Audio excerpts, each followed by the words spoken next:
In November of 1997, a teacher at Frank Tillery Elementary School went to the teacher's lounge bathroom only to be met by a man brandishing a gun that forced her into a stall. The man then raped her and fled, taking care not to touch anything or leave evidence behind, except for the he left on her clothes.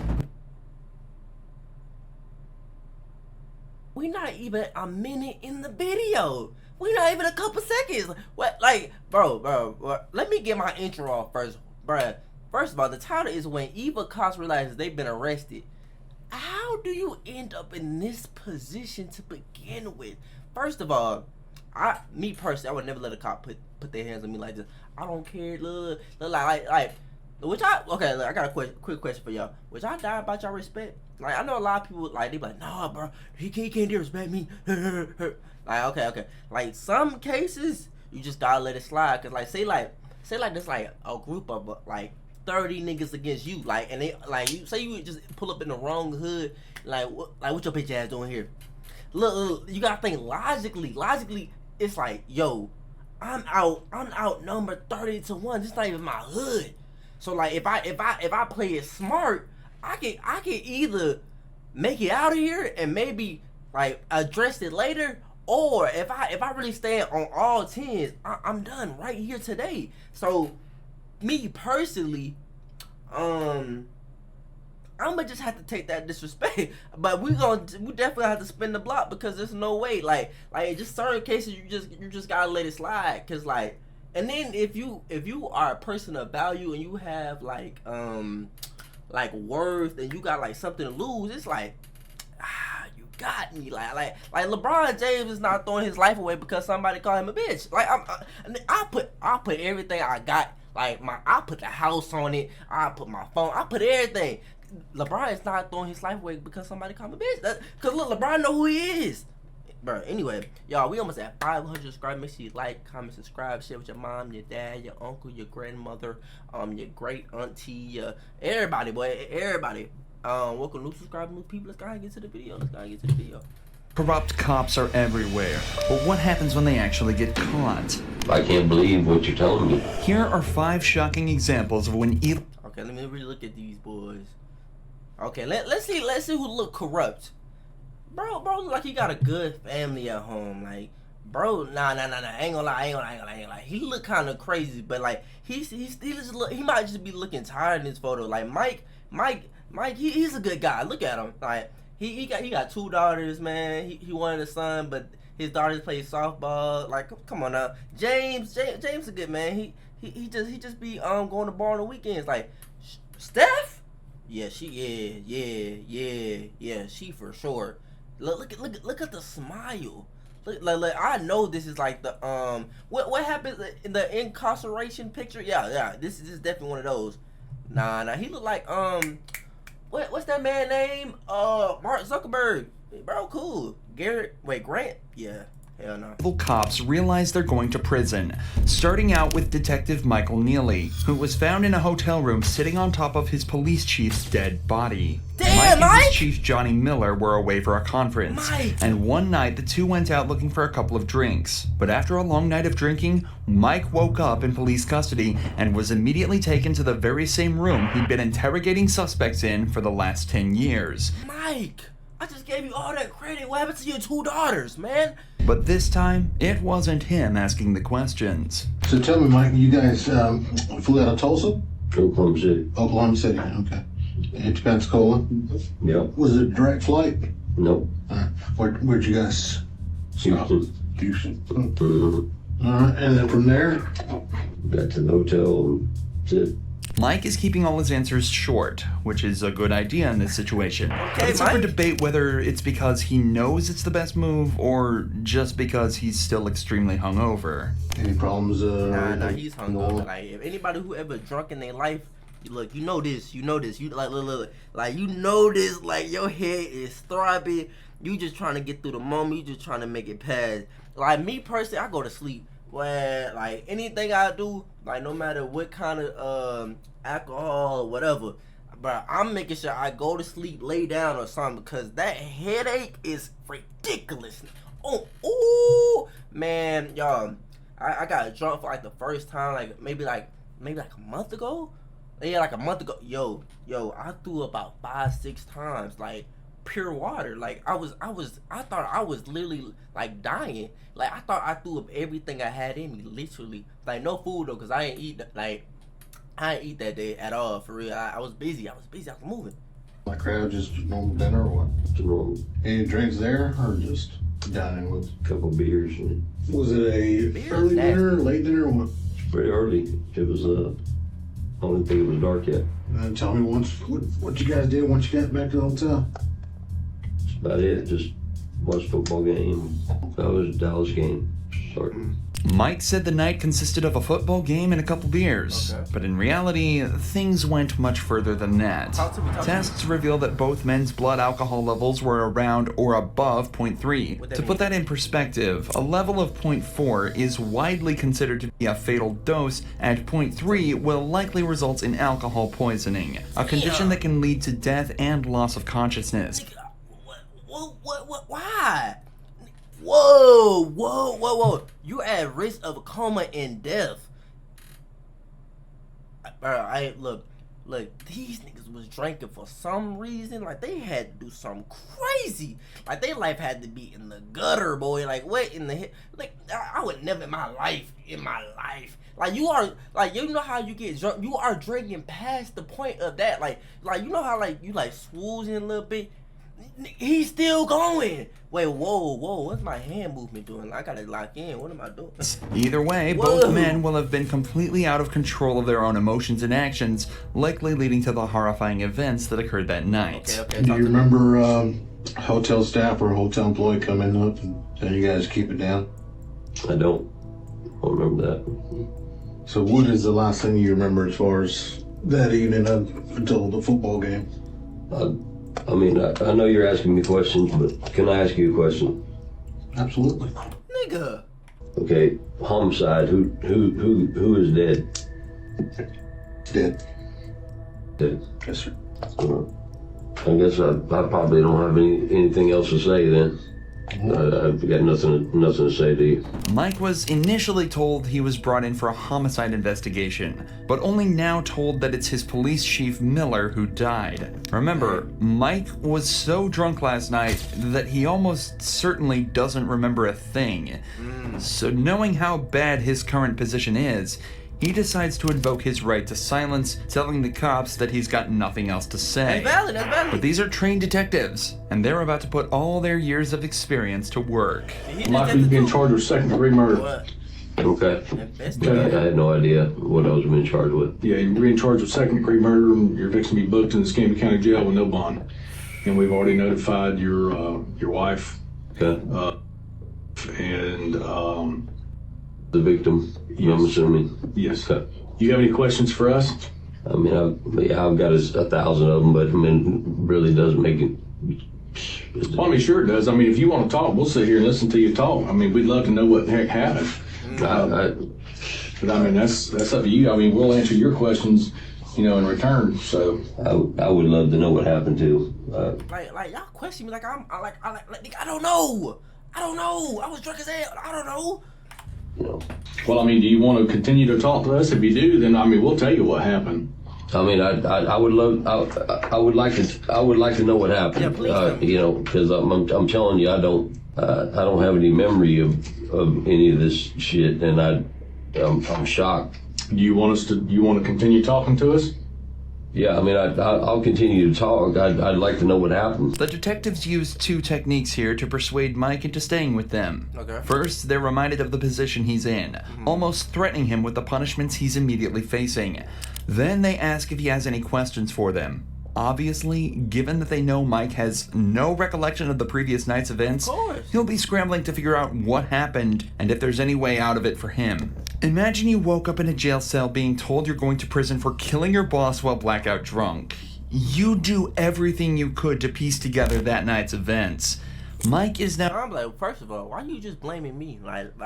What evidence do you have that it's me? Like, I know I was in the room, but that don't mean it was me. What if somebody just came in, killed him. And then, like, I was out that night, walked in, you know, I'm drunk, stoned. I'm thinking, bro, sleep in the bed. So I lay down.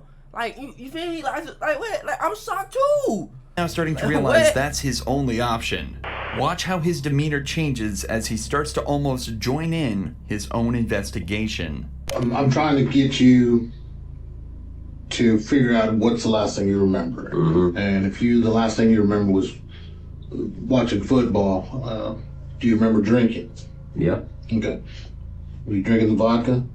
Yeah, I drank some vodka. Yeah. So, well, the first call came a little bit after 6, I believe. One of the guys that was in the room next to you didn't say you guys were arguing, just being loud, just laughing, yelling, probably.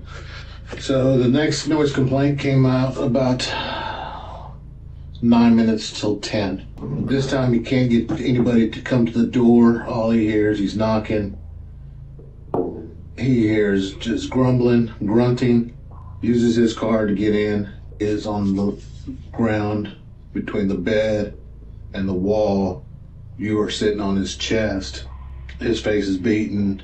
The statement that was given by the second noise complaint could hear a male saying, Mike, stop, and then it just went quiet. Mike reiterates that he's got absolutely no If Mike is smart, wait, dang, hold up. I'm tripping. I'm finna say, I thought the dude was named Mike. I'm finna say, well, Mike was trying to attack me, but this nigga name is Mike. Mike, you're done. I'm not even gonna lie to you. What could you say, Mike? You're done. What, like, dang. See, bro, this why you can't be around Stitches, man. memory of Hold on. this and had You're right no there. animosity towards Miller at any point. However, he also doesn't show remorse at any point. He just sits there confused and quite obviously only concerned for himself, repeating that he just can't believe what happened. The officers detail a little more about Miller's body and try desperately to get Mike to remember anything at all about the events, but he just sits there in complete disbelief. I mean, you can't think of anything that would have How triggered many you years can to like somebody get arrested? to jump on. Nothing. I mean, it's nothing. It's unbelievable. Anything else? You got any questions for us, Mike, before we get you across the street? No, I guess I'm getting booked into jail and, Yep, we're gonna get you booked in the jail and put in special housing over there so that you're not back there with the heads and stuff. right. And protective custody. You're not wanting to harm yourself or anything, are you? No. Michael Neely was indeed booked into jail and subsequently sentenced to life in prison. Nigga, damn! Like they just be throwing life at everybody. Nigga. You get like, I don't even remember how you. Damn, man, y'all. If this ain't a lesson right here, know your limit. Know your limit. Look, cause I didn't know mine. I did not know mine. But look, I ain't crazy. Like I would never in my life do no crazy like this. But like, yeah. See, look, I already told myself after that I would never drink again. But after hearing this story, yeah. Put the bottle up. You can have it. I'm in. I don't On need it. account of I second-degree don't need it. murder. But Michael took all this news surprisingly well. He just sat there and accepted his life was basically over, in complete contrast to the corrupt you got me, tactics boy. of this police captain. Captain James French was caught drinking and driving and followed home by an officer. What followed was one of the most brazen examples of police corruption ever caught on camera. Stay in your vehicle. Back in your He was black, he would have got shot down right there. That's a fact. car. That's a fact. Drunk? Captain. Huh? A what? Captain. Of what? The big. Don't reach in your pocket. Get back in your car. Have a seat. I will Man, not. man, he would have got a gun. You been drinking tonight? I just got a ride. You've been drinking tonight, sir. I'm a captain on the police department. What police department? Oklahoma City. What division? Investigations. How much we had to drink tonight, sir?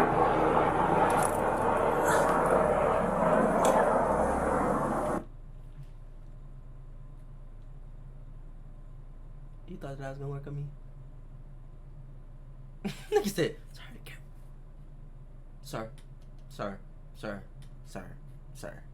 There's no way in hell. There's no way in hell he thought. No, there's no way he thought this shit was going. You've been drinking tonight, sir. I'm a captain on the police department. What police department? Oklahoma City.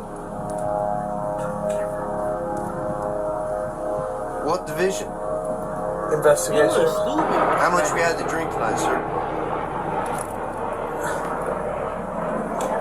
Bro, you're going to jail.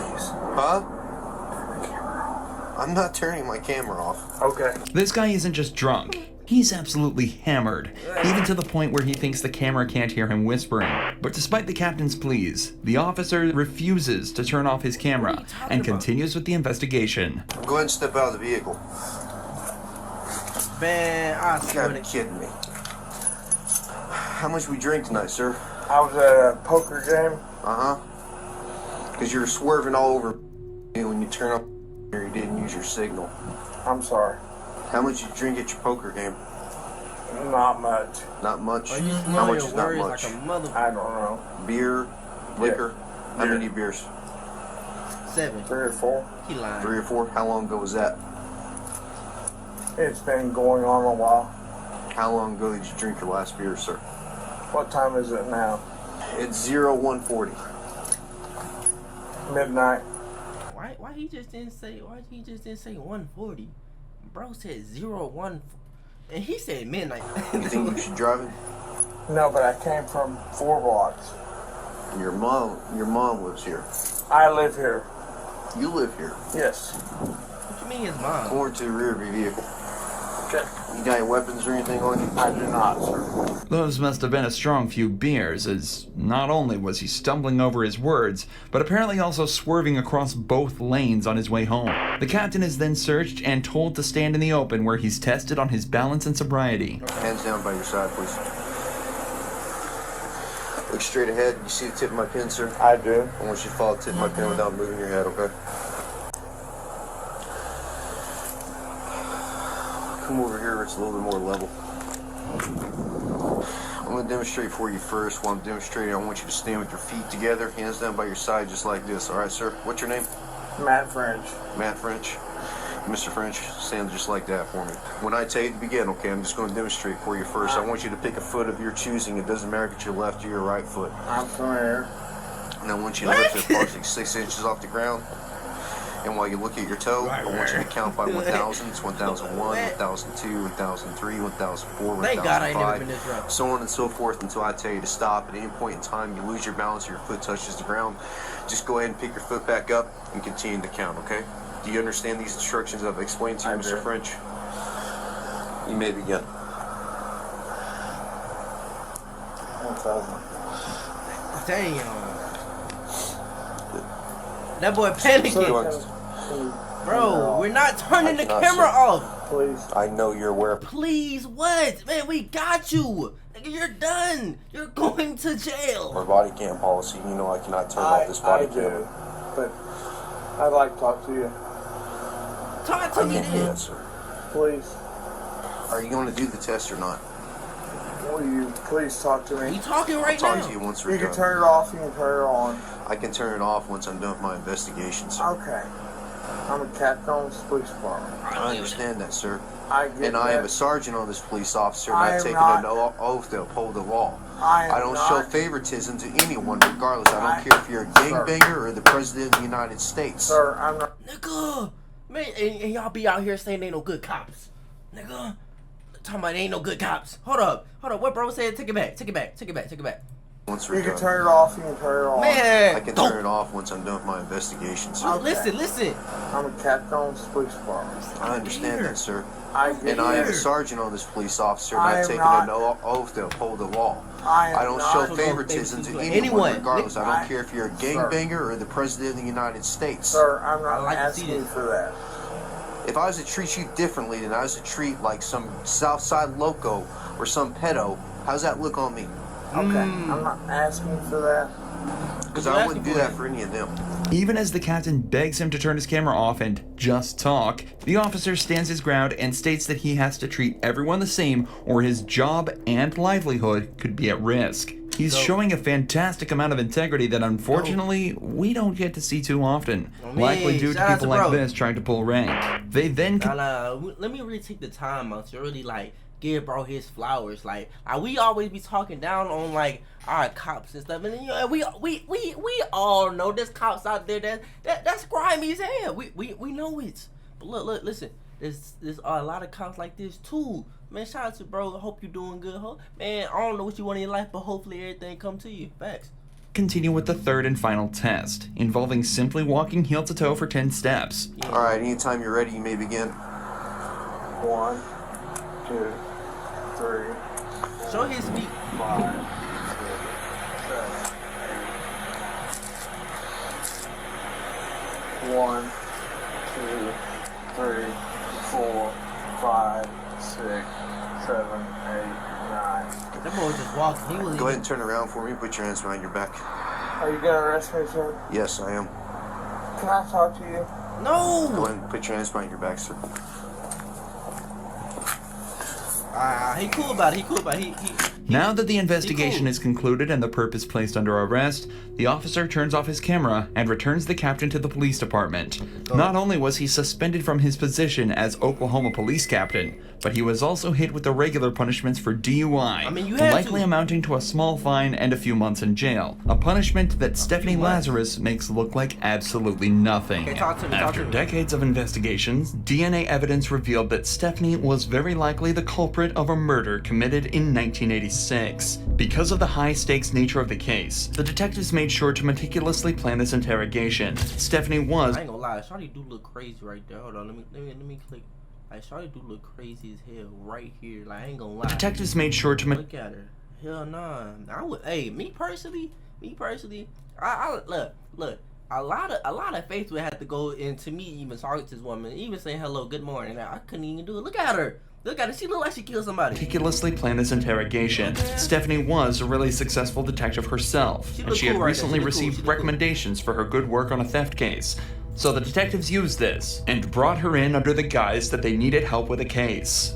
I don't want to talk about this in the squadron because I don't know who people are listening. And if we go to my side, everybody's always wondering what everybody else is doing. Okay. An interrogation room is a strange place for such a conversation to take place, so to put her mind at ease, detectives told her this was the place they'd least be likely to be overheard, as the case details were strictly confidential. Sherry Rasmussen's body had been found at her home after being shot 3 times.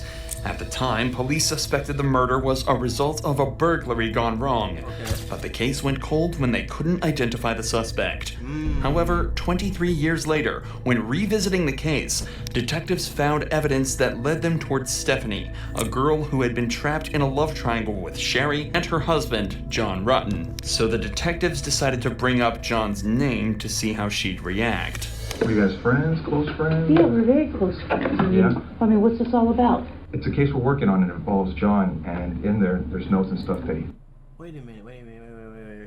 So she was trapped in a love triangle, right? So like, she was talking to both of them? Like, ain't that what that mean? Like, she was just messing with John, like she was like John, or like was she talking to both of them? Wait, how does that like correlate? Like, how is that tie in? Like, wait, what? Hold up, take it back.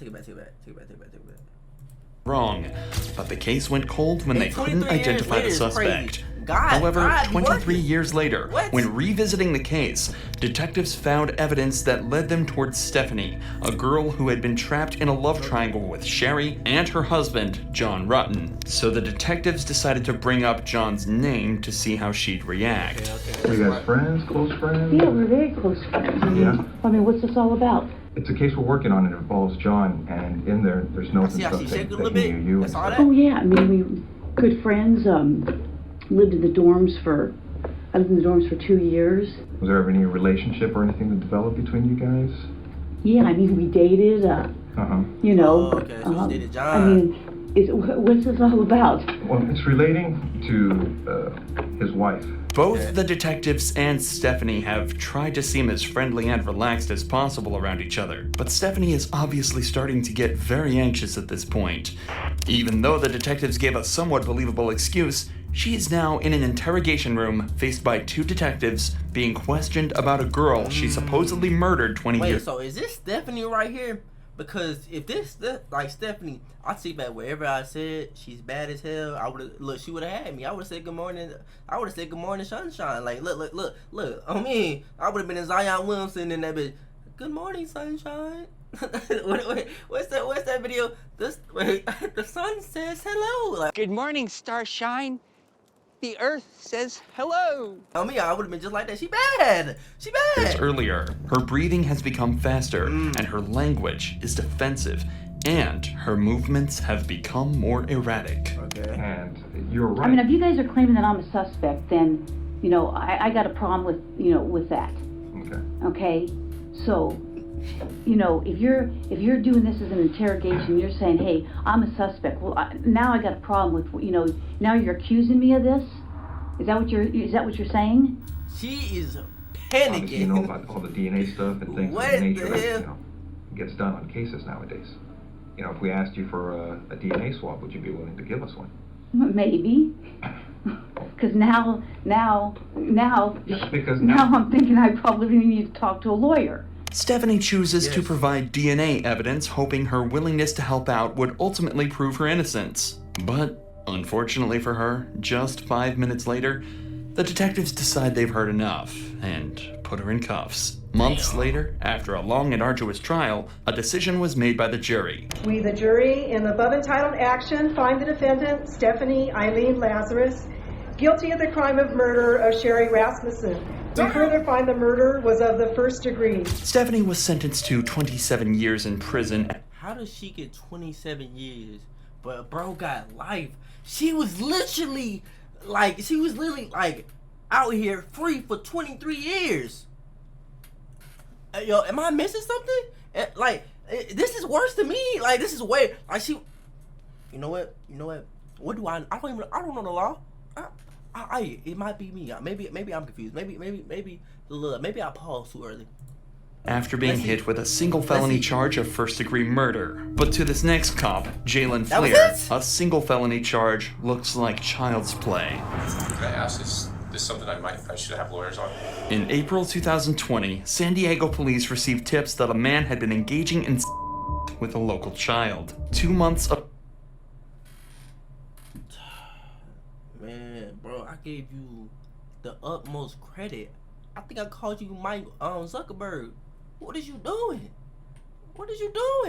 You look like you. What is you doing?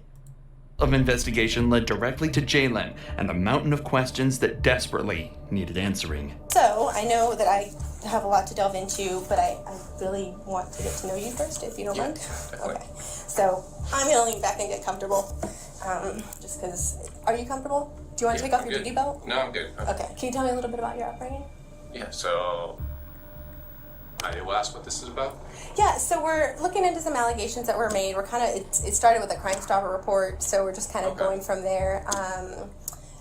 We did receive a picture that, you know, when we looked into it, it looks similar to you, so I don't know if you can take a look at the picture and just tell me if you've seen this picture before. Oh, I have like 15 million things here.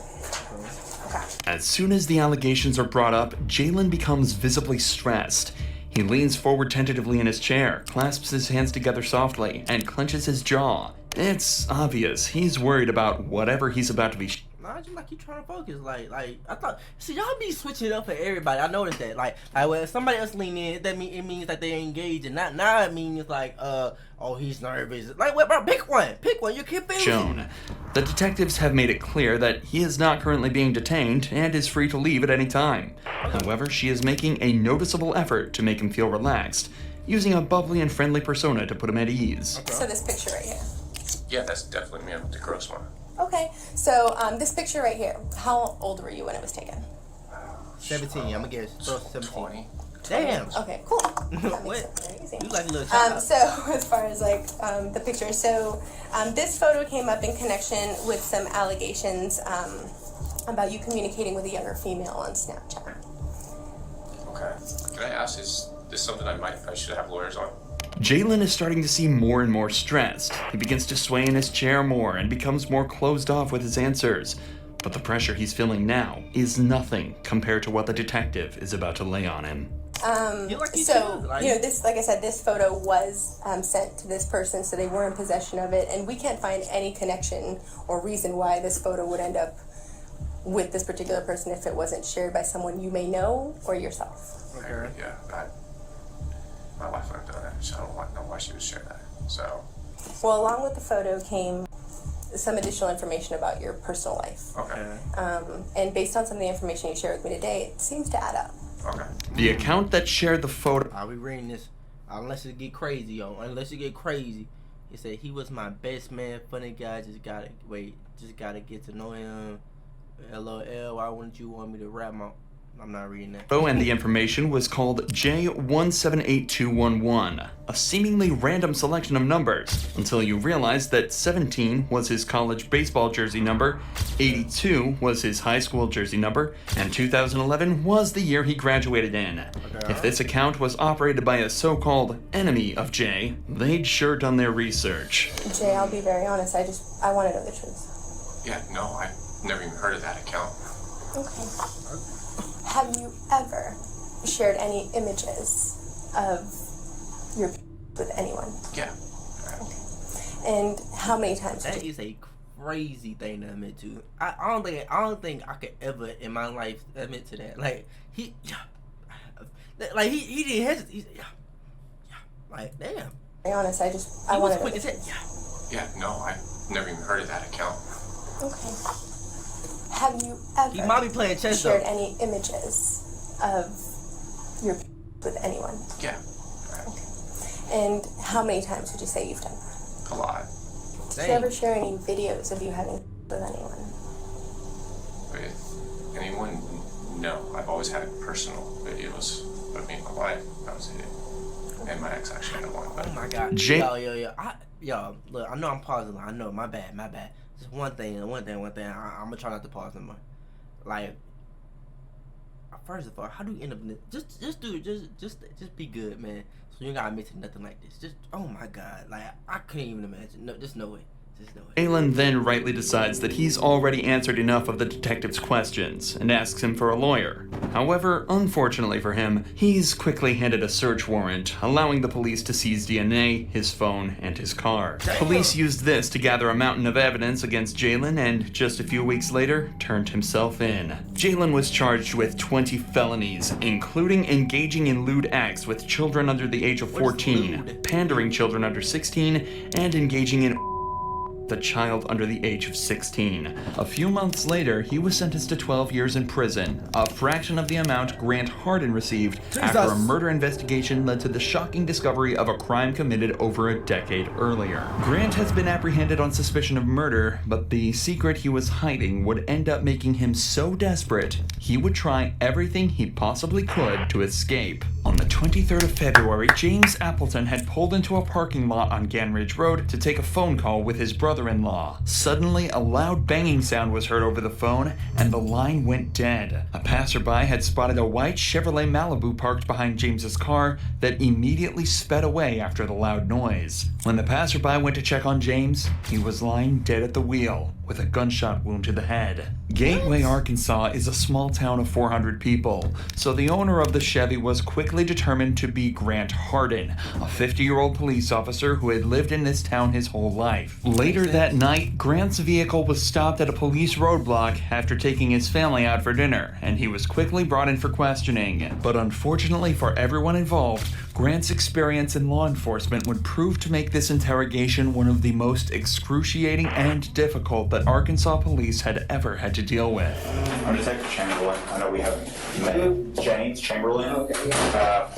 Did you used to be a police officer somewhere? Or I recognized you, but I wasn't 100% sure where I knew you from. But somebody said that you used to be a police officer at Gateway or something like that. Okay. The interrogation begins casually as Detective Chamberlain opens with questions about Grant's career. As they're both police officers, he assumes he can strike an immediate middle ground with him, building trust between them and hopefully getting him to relax so he'd give up information easier. A strategy that he'd soon find out had the opposite effect. Grant is then read his rights, but decides this is where he's going to start making it difficult for the detectives. Here's the thing. I want to talk to you about what you've done today, okay? Can you just take me through when you woke up this morning to when you got stopped by the police out there in, what's the name of that road that you were on? I'm sorry, I'm going to drop. Gann Ridge? I'm not going to say anything after I've been read those rights yet. Okay.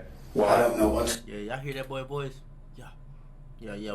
We I don't even gotta say what he is. We know. Look. We know. Look. What's going on? I am kind of sickly to what I'm here for and things. Up until this point, Grant hasn't been told what he's been brought in for, and states that he's feeling sickly given the circumstances he's been put into. Given his disturbing body language, he may also be feeling exposed and somewhat inferior due to being the suspect of a case instead of the detective for the first time in his life. So you don't want to explain what you've done today? Did you? Is there a reason behind that? What was the first thing said? I have the right to remain silent. Okay. So you're telling me that you don't want to talk to me right now? Okay, cool. Hang tight right here for just a few minutes, okay? As is normal in a case like this, That's the smart. detectives leave the room for a few minutes to talk about how they're going to handle the interview.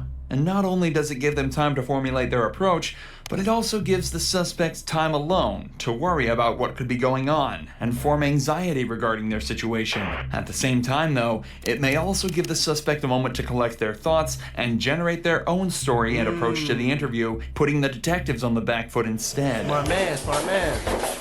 By the way, I'm Detective Cordier. I think we've met once before. Probably so. Yeah, I think so. Okay, so I don't know if I scared you at the beginning or what, but that's why I was trying to, and I can't, you see the position that I'm in, I can't tell you why you're here, but at the same time, I ain't gonna lie.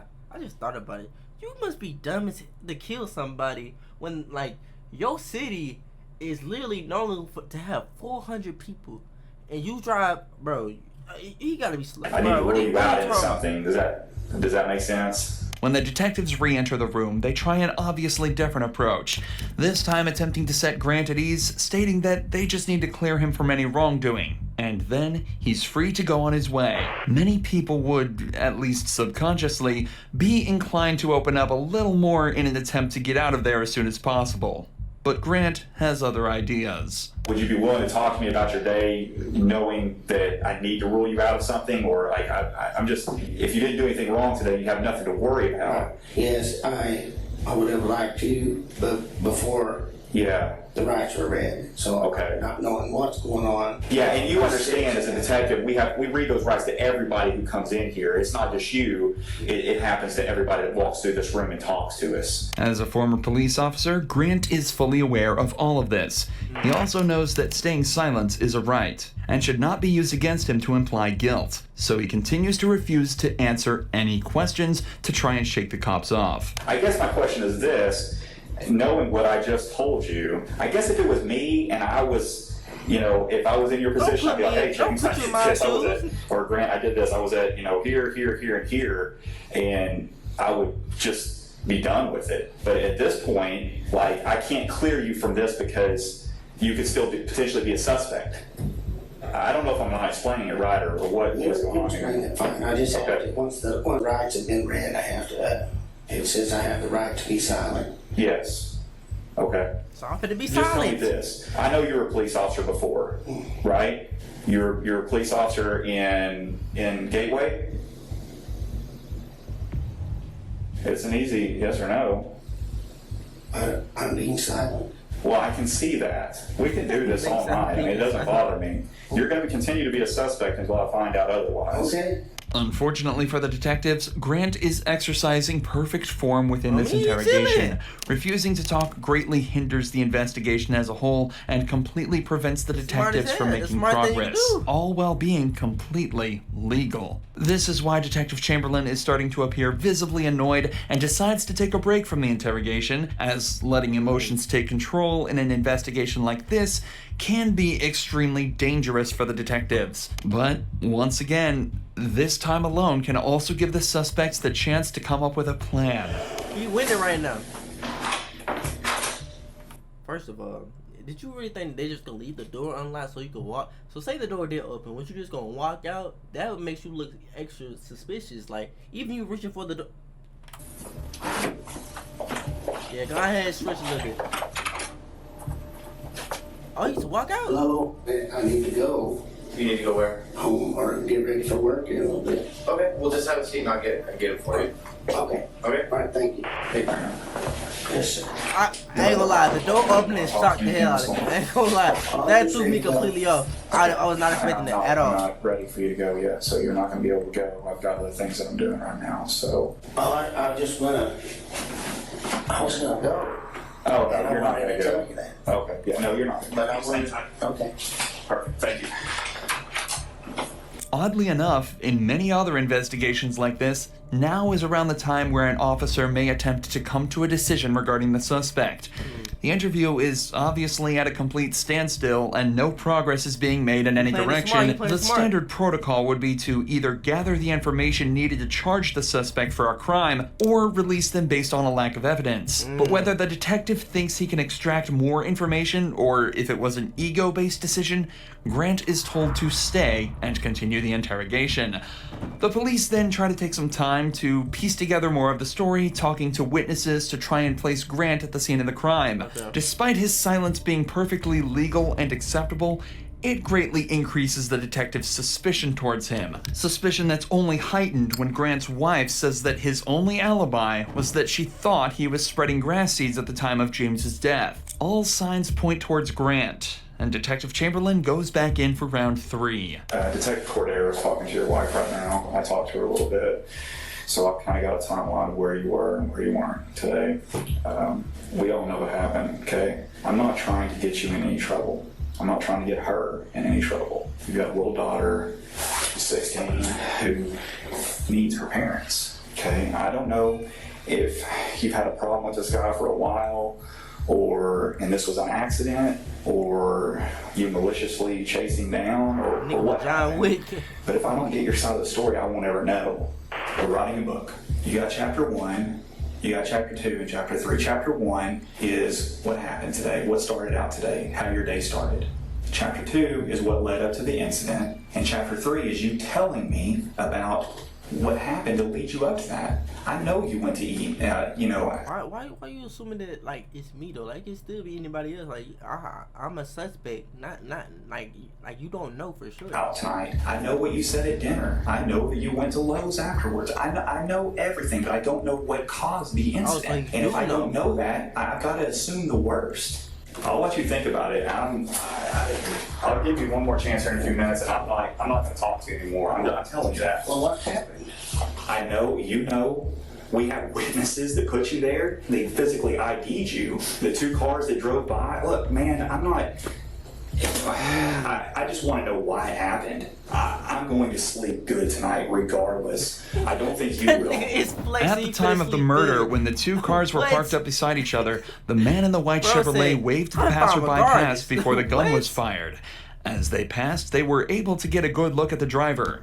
And unfortunately for Grant, it was Andrew Tillman, another resident of the small town who had known him since he was a child, and was hence able to undoubtedly place him at the scene of the crime as the gun went off. Both Grant and Chamberlain know without a doubt what happened to James, but Grant also knows that his only chance of escaping is to continue to remain silent and pray that they can't gather the evidence they need. Hey, that boy's smart, the detectives are now forced to try almost anything they can think of to get movement out of Grant, starting with allowing him to see his wife and daughter in hopes that it will invoke some sort of emotional reaction within him and get him to talk. They're playing checkers right now.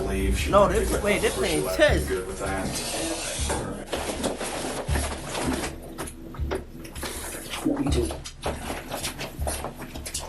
Okay. All right, I'll be back in a few minutes. Thank you. Unfortunately, even this doesn't work. So instead, Detective Cordero decides to return alone with a more calm and sympathetic demeanor in a second attempt to build trust with Grant. Often, male suspects are more likely to build a subconscious connection with female detectives due to them often thinking that they're less threatening and more understanding. Realistically, this is the last option the detectives have. All right. getting ready to think about laying down up on that desk, but it looks awful hard. Yeah, I don't know if you'll be any more comfortable up there than what you are now. Can you help me understand how we got to this point? I don't know. I don't know. Man, I remember being on patrol and running into you one night. You helped me out on a call back then. Oh, man, that's And crazy. way back I don't give a. I guess almost 3 years now. Well, 2, yeah, something like that. Yeah, something like that. you guys are always good to help us, help me too. Yeah, absolutely. Brad, you always stay right there, man. Cordiero opens up with an anecdote about how Grant apparently backed her up on a case 3 years ago. Even though he doesn't necessarily remember it, this will give him the idea that Cordiero will be even more sympathetic and helpful towards him as he's done her a favor in the past. It also allows them to continue reminiscing about their time on the force and the people they've worked with, further strengthening the subconscious bond Grant will be creating. Grant, don't fold, man. You're doing good, man. Yeah, me neither. You're willing to talk. I'm just ready to go to bed. I don't blame you. Me too. Me too. And if we could do that, you just talk to me. Well, I just have to, since you read those rides, I have to do the ride. Well, what's the difference? You know the difference? Regardless of something happened or not, and if it did, if it was an accident, well, tell me. Why do you accidentally pull up next to somebody and shoot it? Like, what? Come on now. Like, let me help me help you. Like, I want to know what I can do or what happened today to be able to explain it later. I don't know what happened today. I just need to. You know, people are gonna have questions. Your family. Well, I have questions. Well, exactly. So why can't we figure this out together? Cordiero is making a conscious effort to use inclusive language, such as, "We will figure this out together." This and her open and expressive body language are both techniques she's using to make Grant feel more relaxed, and as though he's part of the solution, not the problem. Am I tripping though? But isn't his body language reading that he's open to? Like, he's open to hearing her? Like, am I tripping? Also making every effort to be nice to Grant, in hopes that maybe he'll finally open up to her, or at least give her a way in. We can start from the very beginning. I mean, I know you probably slept in because you work nights. I work nights. Trust me, I worked nights for almost 4 years. I understand how that sleep schedule is. yeah, sleep's all So, messed up. did you sleep in today? Yeah, I bet you did. You could have got to work tonight, huh? Yeah, Yeah. What time did you get up? noonish. Around noon.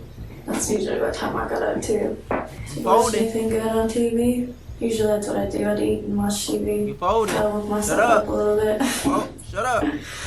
Anything good? Same old stuff.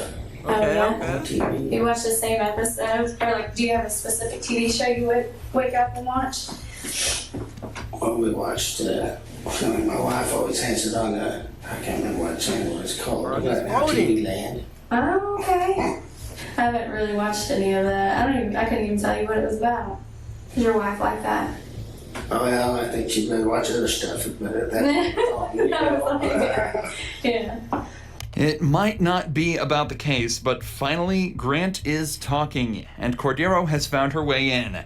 If she can keep the flow of this conversation up, she might be slowly able to Grant, extract bro. information Grant, from come him, on, bro. even without him knowing. Talking about You specifics almost such got as it. TV shows and sleep schedules, Bro, she's even the boss, that could bro. lead to Come catching him in a lie, and placing him in certain places at certain times.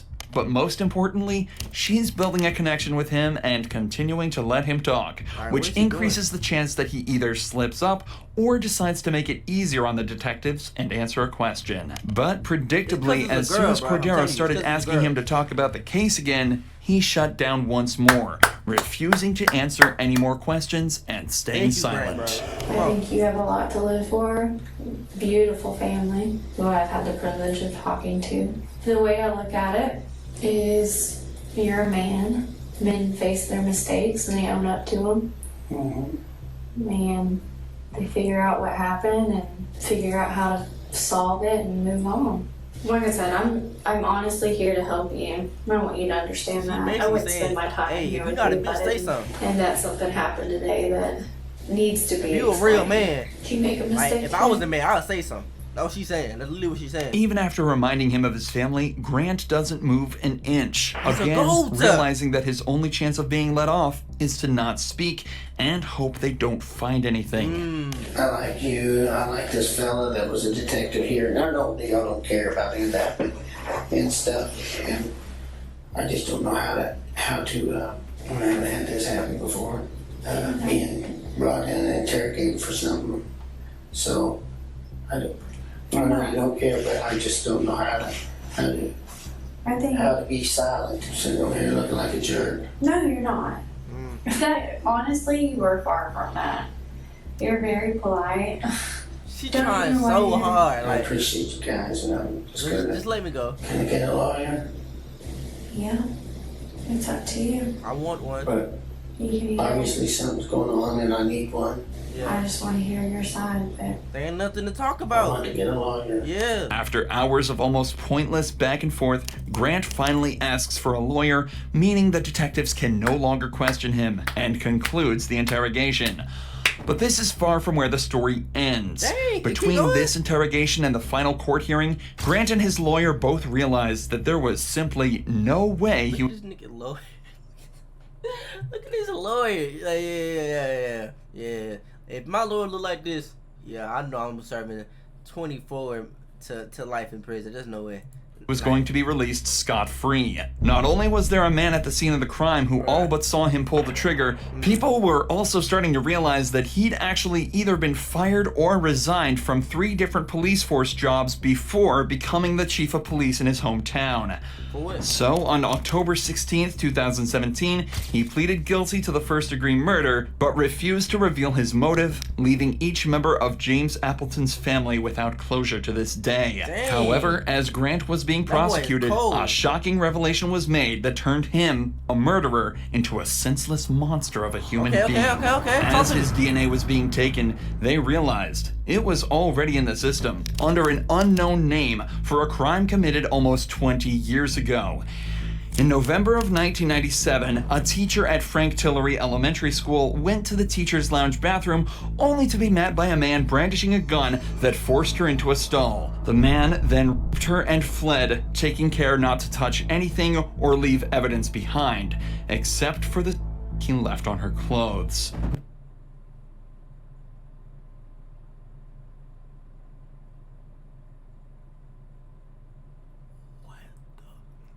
Grant is devious.